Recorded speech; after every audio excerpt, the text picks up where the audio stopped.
Thermodynamic cycles for CI engines. In an early CI engines, the fuel was injected when the piston reached TC, and thus combustion lasted well into the expansion stroke.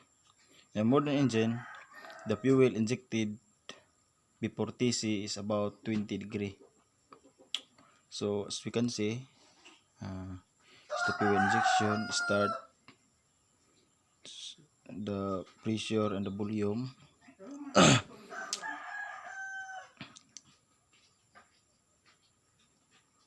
is injected before about 20 degree, while in the modern CI engine, fuel injection is injected before TC. The combustion process in the early CI engine is based approximated by a constant pressure heat addition process, or the diesel cycle. So let us talk about diesel cycle in this video. So early CI engine cycle versus diesel cycle.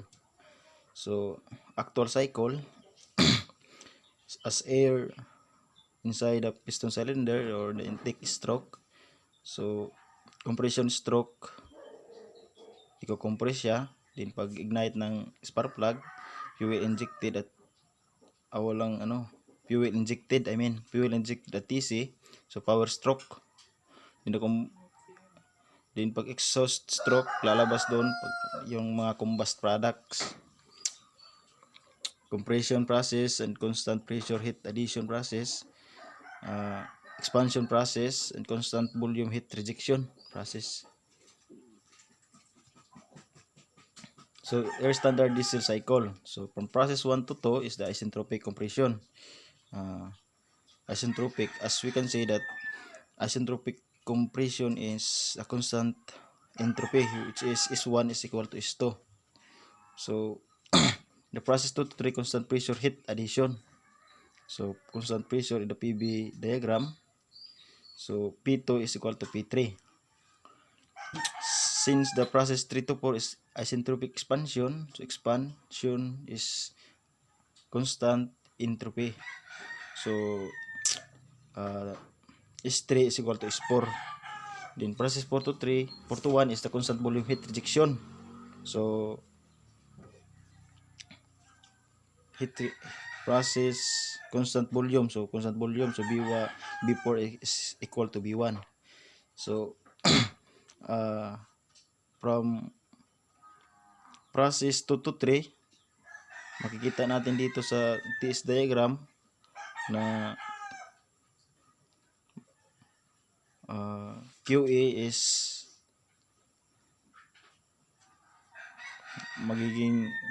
magkakaroon dito na QA sa cycle, dito sa cycle. Din sa process 4 to 1, ang mag-create dito ay the heat rejected, which is the combust product. So lalabas doon sa tambutso. Then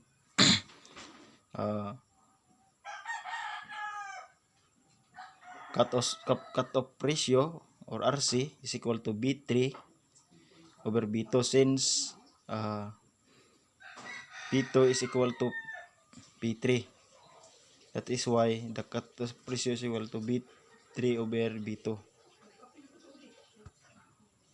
So first law analysis of DC cycle. So equation of process 1 to 2 to 4 to 1 are the same as those presented for the Otto cycle. So the same ra siya, kaya ang process 1 to 2 is asyntropy compression.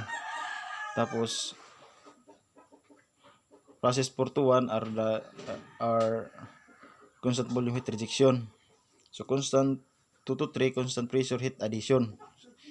Constant pressure heat addition. So Qin is equivalent to M H3 minus H2. So ideal gas law, so P is equal to P2 over B2 or RT3 over B3. So cut-off ratio is equal to T3 over T2 is equal to B3 over B2. So process 3 to 4 is the isentropic expansion. So expansion where dito magkakaroon ng workout or work expansion. So UE minus U3 is equal to Q over M minus workout over M. So workout over M is equal to U3 minus U4. And note that B4 equals to B1. So B4 over B3 is equal to B4 over B2 times B2 over B3 is equal to B1 over B2 times the B2 over B3 is equal to R over RC, which is R is the compression ratio and RC is the cut-off ratio. So PB, ideal gas, P4 over B4 over T4 is equal to P3 B3 over T3. So P4 over P3 is equivalent to T4 over T3 times the R or over RC. Thermal efficiency or the diesel cycle efficiency. So 1 minus Q out over Q in is equal to 1 minus U4 minus U1 over H3 minus H4. For cold air standard, the above reduced to diesel cycle is 1 minus 1 over RK minus R raised to the power of K minus 1. So 1 over RK times the quantity of RC raised to K minus 1 over the quantity of RC minus 1. So we can recall where is the Otto cycle is equivalent to 1 minus 1 over RK R raised to the power of K minus 1. Note them if the square bracket is always larger than 1. So for the same compression ratio, the DC cycle has a lower thermal efficiency than the Otto cycle.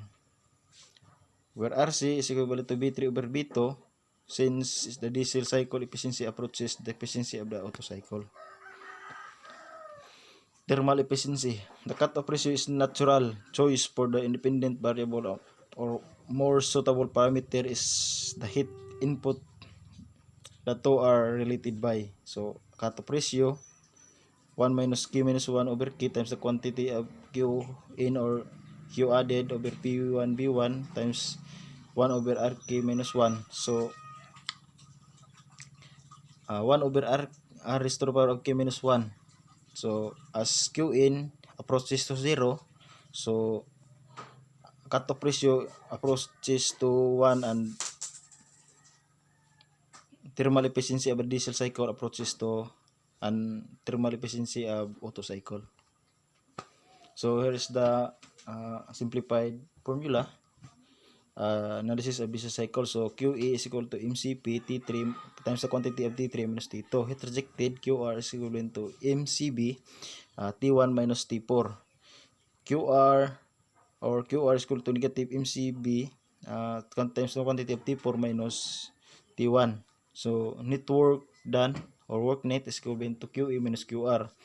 D is the cycle efficiency. E is equivalent to work net over QE. So cycle efficiency alternative formula. E is equivalent to 1 minus B over A, where E is the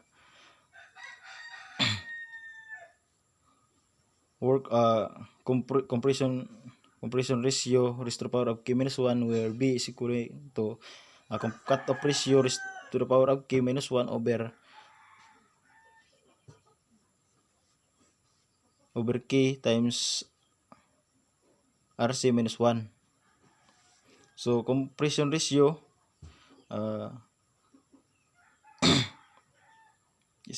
compression ratio or RK is equivalent to B1 over B2. Expansion ratio is equivalent to RE equal to B4 over B3. So cutoff ratio or RC equals to B3 over B2. Then percentage clearance is C is equivalent to 1 over RK minus 1. So volume displacement BD is equivalent to B1 minus B2. Clearance volume or BC is equivalent to C times the volume displacement. Mean effective pressure is equivalent to work net over volume displacement. Relation between RK, RC, and RE. So RK is equivalent to RC times RE. So that's all. Okay, thank you.